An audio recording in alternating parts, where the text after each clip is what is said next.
Hello, I'm Nathan Judah. I'm here with Wolves reporter Mr. Liam Keane from Compton Park. We've just heard from Julian Lopetegui ahead of the big game against Fulham tomorrow night. He was in pretty good spirits, wasn't he? I mean, obviously disappointing result last weekend, but they need to bounce back. Big time. It's nice to see you come down to a presser for once. Wow, I knew he was going to get that one in. Absolutely astonishing. Finally. Someone's got to have a day off. Normally it's a Friday. I know, exactly. Yeah, look, he's very balanced is the word, and he uses that word a lot, by the way, in his answers. But he doesn't get too high, doesn't get too low.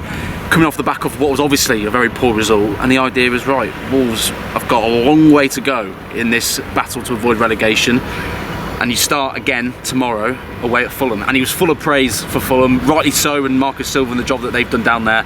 Of course, they both faced each other when they were over in Portugal as well. And yeah, it's going to be a tough game. But I think he's quietly confident. He always has been in this Wolves team in every game that he goes into. And you hope that they're in a good place into tomorrow night. One person who's definitely returning is Mario Lemina, and he said yes. how important he's been to this team. And you'd have thought.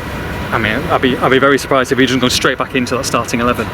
No surprise as well that Lopetegui doesn't confirm whether he's going to play or not. He says, "Look, I'm not going to tell you whether he's going to play," which you'd expect. Come on. But same as you, I'll be gobsmacked if he doesn't go straight into that starting 11 and straight into that midfield 2 or 3, whatever it might be. And yeah, I think he comes straight back in and against another former club of his that hopefully there's no red cards this time. No, that would be nice. Look.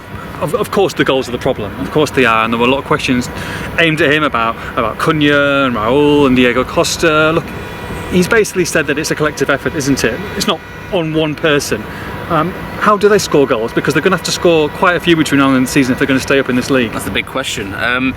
I understand where he's coming from when he says, look, it's not just about the strikers scoring goals, it's about the whole team. And of course it is. You want to spread goals around the team and you want to score enough goals to stay up. That's the bottom line. It doesn't matter whether a striker scores between now and 2025 as long as Wolves are in the Premier League. The problem is that often strikers are the ones that score the goals, so that's where you're trying to fill that gap. And we're very quickly approaching that March 10th date, the last time Wolves scored a striker scored a goal in the Premier League. So that is going to be, well, it will be a year by the time we get there. So you want to avoid that stat. How you do it, for my money, you play Cunha alongside a number 9, and I keep banging that drum for the time being. He's back in Cunha. He has stood in there just now in that press conference. He thinks that he's the man to turn it around. I think he's a very good player who is creative as well as clearly, an elite footballer. Whether he's got the golden killer touch is yet to be seen.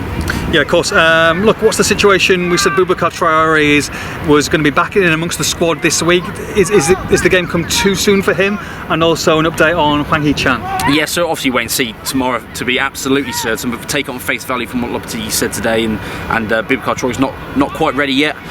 He has been in training recently and he's been in and around it, so you would expect he's not too far away, but I think tomorrow's going to be a bit too soon.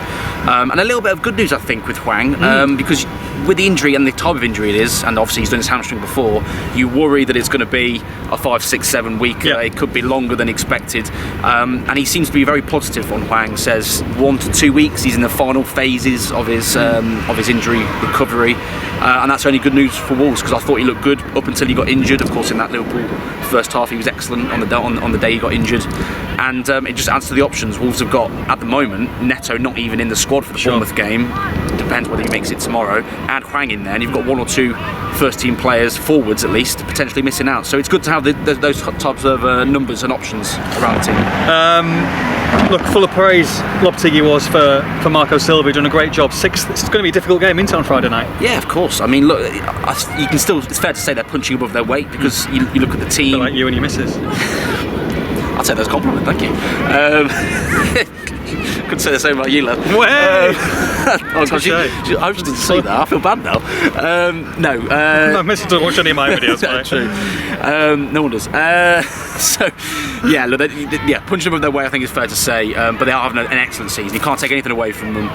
It reminds you a bit of Wolves, the last few seasons up until the last year or two, and they're going to be very difficult to beat at home. But it feels like a game that, I don't know whether I'm being slightly romantic in saying this, but it feels like a game that Wolves normally do quite well in, away from home, under a bit of pressure, against a team doing really well. It's the kind of game Wolves historically have got a result in.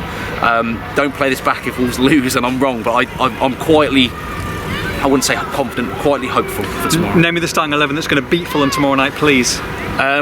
What I think Lopetegui is going to go for, I think it will be Sarr in goal, the same back four: Semedo, Dawson, Kilman, Bueno, Lamina, Neves, and Nunes, Sarabia, Cunha, Pedence. I think he plays Adama from the bench. Yeah, I think that's and quickly a cheeky scoreline.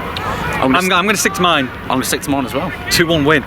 Wolves. I really hope you're right. I'm sticking what's on the podcast. Okay. 1-1. Great, I've got to go and get a train very quickly down to London, which might have a certain Wolverhampton Wanderers squad with me at the same time. I've just been reliably informed. But quickly before we go, shout out to Ben Harrison, who we saw on BBC WM. Yes, we did. Reading out the score, did a fantastic job, and obviously a die-hard Wolves fan, so we wish him well, and don't do too well because we're going to be out of a job pretty soon, do you think? I mean, it doesn't take much to trump us, does it? Let's be honest. No, definitely not, definitely not. We'll see you all at Craven Cottage.